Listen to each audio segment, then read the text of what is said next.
Assalomu alaykum, Avlod Media YouTube kanali obunachilari. Bugun biz sizlar bilan Qoraqalpog'iston yoshlari uchun ajratilgan qo'shimcha kvotalar haqida gaplashamiz. Ta'lim haqidagi yangiliklarni o'tkazib yubormaslik uchun bizga obuna bo'ling va like bosishni ham unutmang. Boshladik.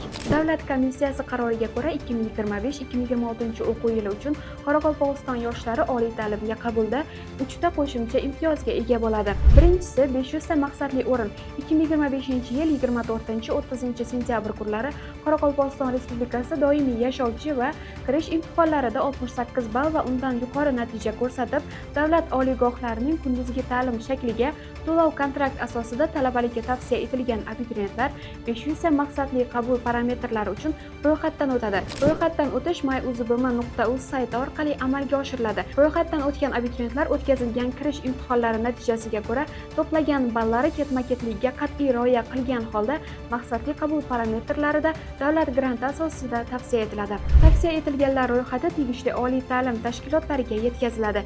Ikkinchisi bu 200 ta maqsadli o'rin. 2025-yil 29 sentyabrdan 6 oktyabrga qadar shu kuni ham Qoraqalpog'iston Respublikasida doimiy yashovchi hamda umumiy o'rta maxsus va kasbiy ta'lim tashkilotlarini tamomlagan, jumladan muayyan xorijiy va nodavlat oliy ta'lim tashkilotlariga to'lov kontrakt asosida talabalikka tavsiya etilgan yoshlar uchun 200 ta maqsadli qabul parametrlariga abituriyent sifatida ro'yxatdan o'tish imkoniyati yaratiladi. E'tibor bering, bu ajratilgan 200 ta kvota faqat nodavlat, ya'ni xususiy va xorijiy oliy ta'lim muassasalariga o'qishga kirgan yoshlar uchun beriladi. Ro'yxatdan o'tish myuzbm.uz sayti orqali amalga oshiriladi.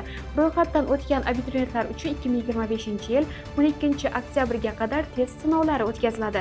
Natijalar 2025-yil 17 oktyabrga qadar oliy ta'lim tashkilotlariga yetkaziladi. Prezident qaroriga muvofiq 200 ta kvota tarkibida davlat oliy ta'lim muassasalariga o'qishga qabul qilingan yoshlar universitetni tugatgach hududda 3 yil ishlab berishlari kerak. 3-turdagi imtiyozda yoshlarga 7225 ta qo'shimcha kvota o'rni beriladi. Bunda 56,7 balldan yuqori olgan, lekin talabalikka tavsiya etilmagan abituriyentlar uchun qo'shimcha kvota parametrlari respublika davlat oliy ta'lim muassasalarida shakllantiriladi.